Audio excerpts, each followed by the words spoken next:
დღეს ვამზადებ ბეზეს ფრანგული წესით მომზადებული მერენგით. ერთი შეხედვით ეს ყველაზე მარტივი, მაგრამ ამასთანავე საკმაოდ ჭირვეული ტკბილეულია. ვიცი რომ ბევრს აინტერესებს მისი მომზადების ნიუანსები, ამიტომ დღეს მინდა გაგიზიარო ყველაფერი, რაც მის შესახებ ვიცი.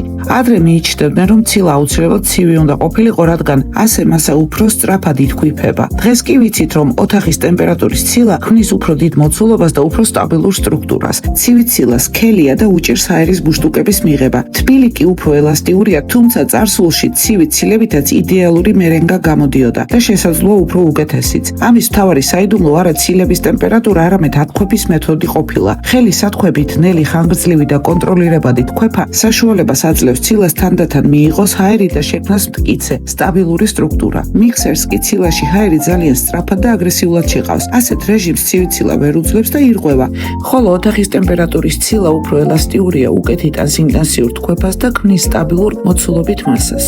მოკლედ, სულ ეს ყოფილა მთელი საიდუმლო ცივი და თბილი ცილების. ხელის ათქვეფისთვის ცივი ცილა კარგია, მიქსერით კი ოთახის ტემპერატურის. ახლა კი რაც არანაკლებ მნიშვნელოვანია, იდეალური მერენგის ფორმულა არითმეტიკულად ზუსტია. 1:2 პროპორცია, ეს არის ოქროს წესი. 1 წილი ცილა, 2 წილი შაქარი. სანამ საქმეს შევუდგები, რა თქმა უნდა, შეფთან ერთად გავისეირდნენ, მოვინახულეთ მეგობრები. შემდეგ შეფი მოწეს რიგ და გადახედა მაგიდას, მომიწონა ვიდეოს თემის არჩევანი, რადგან ბეზე ძალიან უყვარს, მიუხედავად იმისა, რომ არასოდეს გაუსინჯავს. მოკლედ, შეფის დაჟინებული კონტროლის ქვეშ ვიწყებ მომზადებას. სანამ დავიწყებ, პატარა რჩევას გაგიზიარებ. თბილი კვერცხის გული საკმაოდ რთულად ცილდება ცილას. ხშირად ზუსტად ამის გამო სკდება და ირევა ცილაში, რაც როგორც ვიცით, მერენგისთვის დამღუპველია. გაციებული გული კი ძალიან მარტივად ცილდება, ამიტომ მე ყოველთვის კარგად გაციებულ მდგომარეობაში ვაცალკევებ ცილას და გულს და მხოლოდ ამის შემდეგ ვტოვებ 1 საათით ოთახის ტემპერატურაზე. წვრილმანია, მაგრამ შეიძლება გამოგადგეს. ოთახის ტემპერატურის ცილები ავთქვიფე, აქ მნიშვნელოვანია პირველ ეტაპზე მხოლოდ დაბალ სიჩქარეზე თქვეფა. კარგად რომ აკაფთა, დავამატე მწიკვი მარილი, ლიმონის წვენი რამდენიმე წვეთი და დავიწყე ეტაპობრივად შაქრის დამატება და სიჩქარე საშუალომდე გავზარდე.